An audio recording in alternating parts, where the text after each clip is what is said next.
দেবী ভীমাকালী মন্দির, twin tower.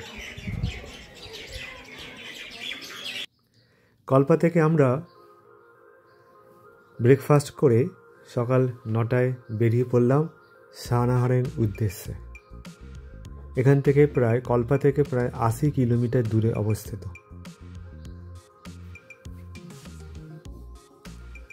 Dam দেখতে দেখতে এই রাস্তা দিয়ে আমরা এগিয়ে চলেছি।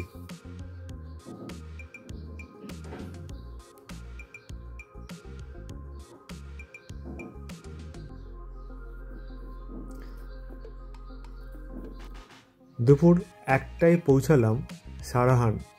আমরা এই হোটেলেই আজকে থাকব, সারাহান ইন সারাহান। ভারী সুন্দর 5 স্টার হোটেল।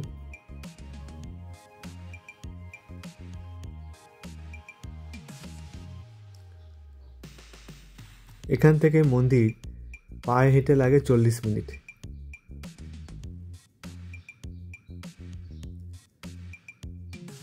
ছোট্ট একটি শহর সারাহান। হোটেলের ব্যালকনি থেকে দেখছি চারিপাশে সবুজ আর সবুজ। এখানে লোক সংখ্যা খুবই কম, বাড়িঘরও কম আছে। চারপাশের ভ্যালি, সবুজ আর নীল ভ্যালি। হোটেলটির সৌন্দর্য বেশ শৌখিন হোটেল। এখানে আমরা লাঞ্চ করব। রিসেপশন রুম,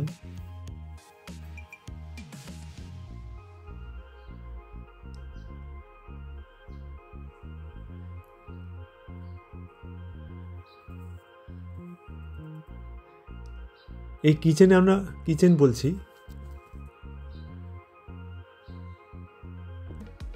এখানে আমরা লাঞ্চ করে মন্দিরের উদ্দেশ্যে বেরোবো। আমাদের রুমের বারান্দা দিয়ে, ব্যালকনি দিয়ে সুন্দর প্রাকৃতিক সৌন্দর্য। দূর আর দূর কোনো গ্রাম নেই, যেন মনে হচ্ছে আমাদের হোটেলটাই শেষ গ্রাম বা শেষ জায়গা, শেষ থাকার জায়গা।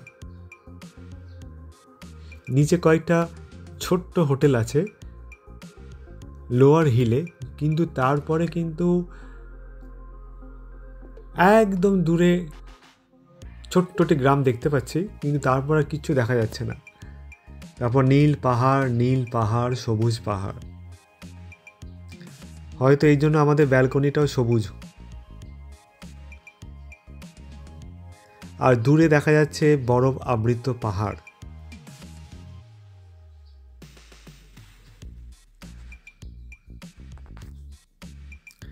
আমি বসে বসে কিছুক্ষণ তাকিয়েছিলাম।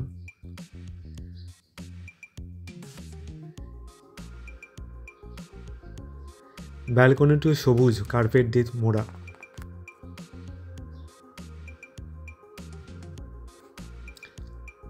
জার্নি করে একটু ক্লান্ত হয়েছিলাম, তাই কিছুক্ষণ বসে বসে সবুজের দিকে চোখ মিলিয়েছিলাম। পাহাড়ে বিভিন্ন রং দেখা যাচ্ছে।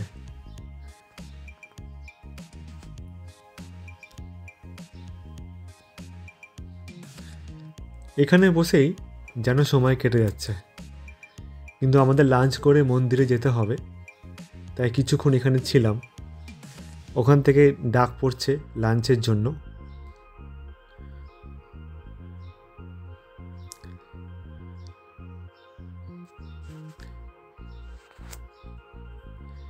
আমি কিছুক্ষণ পায়চারি করে প্রকৃতিকে অনুভব করতে করতে সময় কাটাচ্ছি।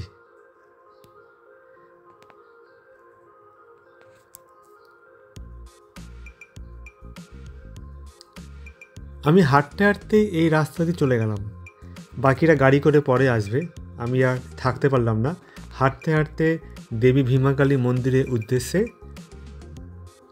গেলাম। এই হলো মা দেবী ভীমাকালী মন্দির।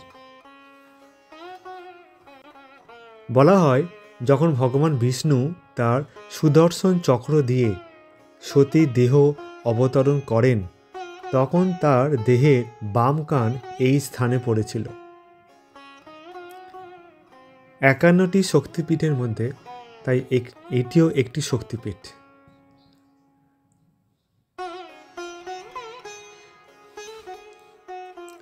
মন্দিরটির মূল কমপ্লেক্সকে ঘিরে 3টি উঠোন রয়েছে। এখানে একটি টুইন টাওয়ার, একটি অতিথিশালা, বুশ শহরের পুরাতন রাজপ্রাসাদ এবং কর্মীদের থাকার জায়গা এবং কয়েকটি ছোট ছোট মন্দির আছে। এটা কিন্তু খুব বড় একটা জায়গা, বিশাল বড় জায়গা। এই সবটাই কিন্তু মন্দিরের সংলগ্ন এলাকা। এটি মন্দিরের পেছনের দিক। আমি প্রথমে সামনের দিক থেকে এসেছিলাম, এবার যাচ্ছি পেছন দিক থেকে মন্দিরের দিকে।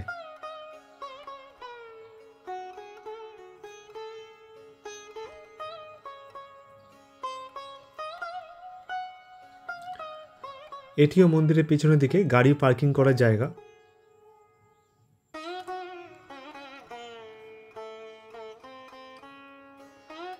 মন্দিরে প্রবেশের জন্য 4টি সূক্ষ্ম খোদাই করা প্রবেশ পথ রয়েছে। প্রথম দরজাটি সোনার দিয়ে ঢাকা, দ্বিতীয় দরজাটি রূপোর মোড়ানো, তৃতীয় দরজাটি রঘুনাথ মন্দিরে খোলে, চতুর্থ দরজাটি টুইন টাওয়ার মন্দিরে খোলে এবং এটি শ্রী দ্বার নামে পরিচিত। ওখানে তো ক্যামেরা ইউজ করা যাবে না, দেখাতে পাচ্ছি না। পুরো কমপ্লেক্সটি কাঠ এবং রূপোয় খোদাই করা পাথর এবং দেবদারু কাঠ ছিল নির্মাণের প্রধান এবং প্রাথমিক উপকরণ। কি সুন্দর লাগছে। এটা সবে প্রথম স্টেজ, মানে একতলা বলতে পারি। তার উপরে আছে 2 তলা, তার উপরে 3 তলা। তো 3 তলায় ক্যামেরা নিয়ে যাওয়া যাবে না, 2 তলা পর্যন্ত যেতে পারবো। যেমন এটা 2 তলা, এতক্ষণ 1 তলায় ছিলাম, এবার সিঁড়ি দিয়ে উঠতে উঠতে আমরা এসেছি 2 তলায়। এখানে অবধি আমি ক্যামেরা ইউজ করতে পারবো। এখানে ক্যামেরা রেখে দিয়ে মাথায় টুপি দেবে, মাথায় টুপি পরে ওখানকার যে টুপি পরে আমাদের যেতে হবে।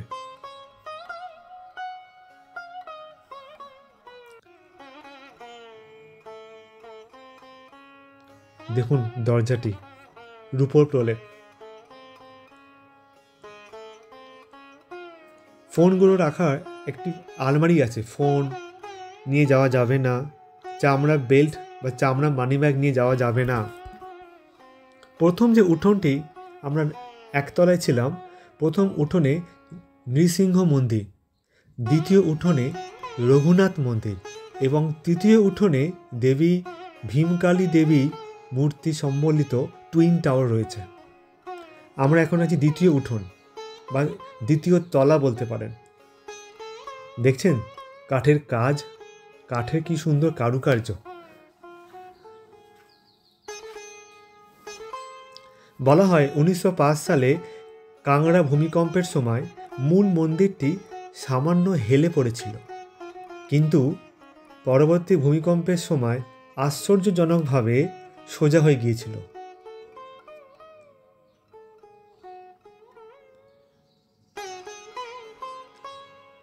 এটিও কিন্তু আমরা আছি এখন দ্বিতীয় তলা, 3 তলায় এখনো যাইনি, 3 তলায় ক্যামেরা রেখে যেতে হবে। তো দ্বিতীয় তলার পিছনে গেট দিকে যাচ্ছি, আর সামনে দেখতে পাচ্ছি টুইন টাওয়ার, যেটি আছে 3 তলায়। আমরা ওই গেটের পিছনে অনেক দেখতে পাচ্ছি, অনেক থাকার জায়গা আছে। যারা মন্দিরের কর্মীরা তারা থাকেন, কিছু প্রাইভেট হোটেলও আছে, কিন্তু প্রায় সমস্ত প্রপার্টি কিন্তু মন্দিরে।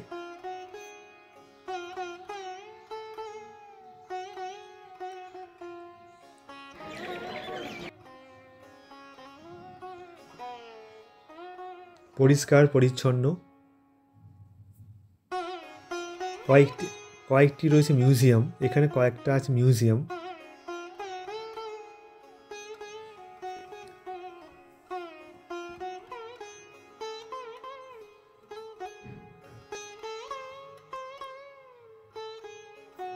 বলা হয় এর মধ্যে একটা অব্যবহৃত সুড়ঙ্গ রয়েছে, যা আমরা কেউ জানি না, প্রায় 1 কিলোমিটার দীর্ঘ। এই দেখুন, এই টুইন টাওয়ারের একটি অংশ, কি সুন্দর লাগছে, কি সুন্দর কারুকার্য, কি সুন্দর আর্কিটেক্ট। আমরা ওখানে গিয়েছি, কিন্তু ক্যামেরা ফোন রেখে গিয়েছি, আমরা নিচ থেকে ভিডিও করছি।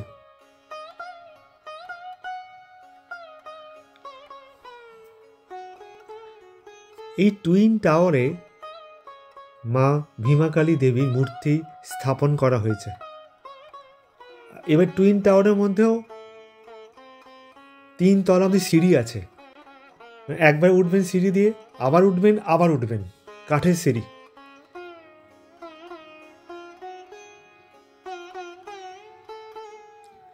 আমরা মন্দিরে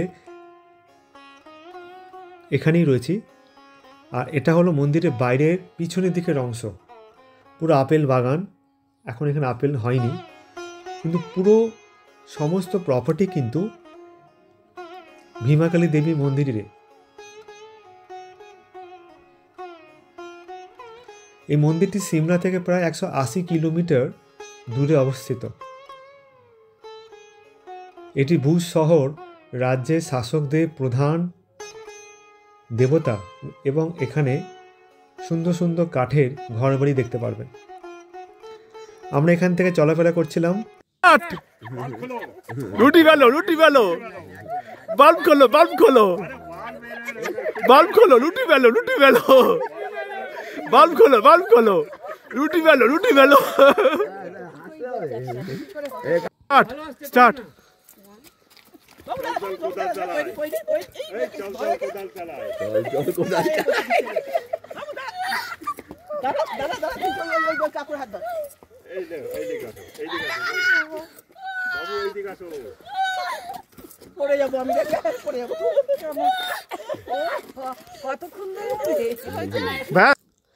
আমরা এই রাস্তা দিয়ে হাঁটতে হাঁটতে যাব রাজপ্রাসাদ বা রাজবাড়ি। লোক সংখ্যা নেই বললেই চলে, শান্ত জায়গা।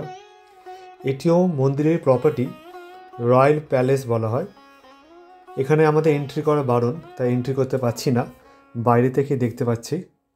দেখি মনে হচ্ছে রয়্যাল প্যালেস, সত্যি রয়্যাল প্যালেস।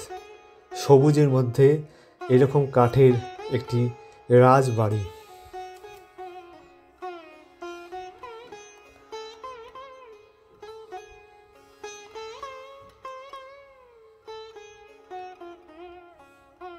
অনেকটা কিন্তু উঁচুতে। কিছুক্ষণ এখানে থাকলাম। এটি হলো ওই বাড়ির গেট, আমাদের এন্ট্রি করা বারণ। এবার আমরা হাঁটতে হাঁটতে যাচ্ছি পুরাতন রাজবাড়ি। এটিও একটি পুরাতন রাজবাড়ি, যেখানে এন্ট্রি করা যাবে। আমরা আগে রাজবাড়ির বাইরের দৃশ্যগুলো দেখছি। দেখছেন চারিদিকে কি সুন্দর সাদা পাহাড়, আপেলের কিছু বাগান, পরিষ্কার পরিচ্ছন্ন, মানুষজন বেশি নেই। আর এই সেই বিখ্যাত রাজবাড়ি। এটি কিন্তু ভীমাকালী দেবীর মন্দিরের একটি অংশ। প্রাচীন যুগে রাজারা এখানে থাকতেন।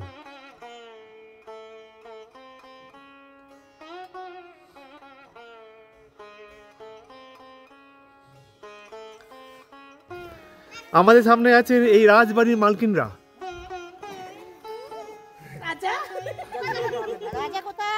এই তো ফটো তুলছে। কি সুন্দর কাজ! এরকম হিমাচল প্রদেশে এত উঁচু জায়গায় এত সুন্দর রাজবাড়ি সত্যি মনকে মুগ্ধ করে দিচ্ছে।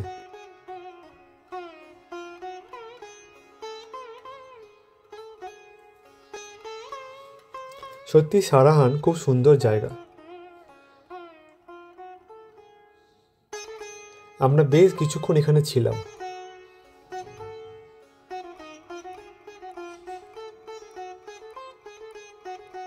যোগা দিদি রূপালী দি আর পায়েল শুরু করলো যোগা সূর্য নমস্কার ব্যায়াম।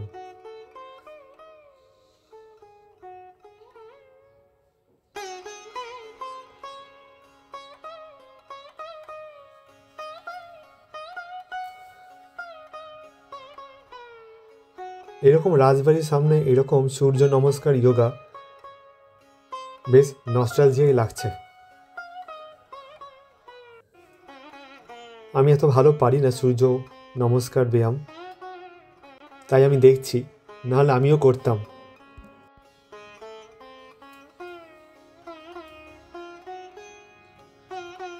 এবার আমাদের যাওয়ার পালা। যাওয়ার আগে রাজবাড়িকে সুন্দর করে দেখছি। আস্তে আস্তে সন্ধ্যা নামছে আর আকাশের কি সুন্দর খেলা, হলুদ আকাশ, নীল আকাশ, সাদা আকাশ। সন্ধ্যার সময় এই রাজবাড়ির সৌন্দর্য যেন আরও 100% বেড়ে গেল। চকচক করছে দেওয়ালগুলো।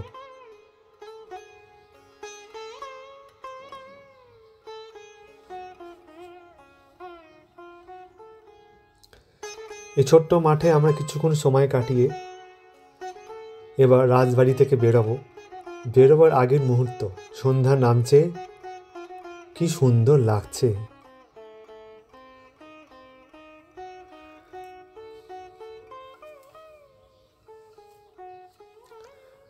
সবটাই কিন্তু ভীমাকালী দেবী মন্দিরের ট্রাস্ট বা অংশ। আমরা সারহান ভীমাকালী টেম্পল থেকে বেরিয়ে গাড়িতে উঠে এগোচ্ছি হোটেলের দিকে। হোটেলে আমাদের রুম, আজকে এখানে রাত কাটাবো, কেন কালকে আমাদের লং জার্নি। কালকে এখান থেকে যাব মানালি, 10 ঘন্টা লাগবে। রাতের আকাশে চাঁদকে দেখে আর জোনাকি পোকার মতো ঘরগুলো দেখে ভোর বেলায় আবার উঠে রুমের ব্যালকনি থেকে এত সুন্দর প্রকৃতিকে জানাচ্ছি বিদায়। হে প্রকৃতি, যেন তোমার কাছে আবার আসতে পারি।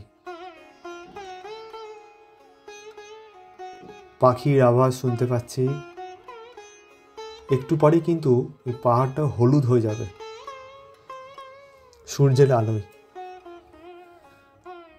এখন বাজে সকাল 6টা বাজে। গাড়িতে ওঠার আগে শেষ একবার দেখে নিচ্ছি রুমের ব্যালকনি থেকে।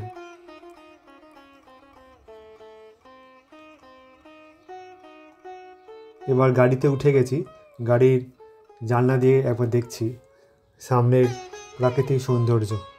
খুব সুন্দর জায়গা, খুব সুন্দর জায়গা। এবার আমাদের যাত্রা শুরু হবে মানালি। সন্ধ্যাবেলা পৌঁছবো, বিকেল হবে, সন্ধ্যা হবে, 6টা-7টা বাজবে বলছে। 12 ঘন্টা, 10 থেকে 12 ঘন্টা জার্নি। মাঝখানে কিছু সাইট সিন অবশ্যই দেখব।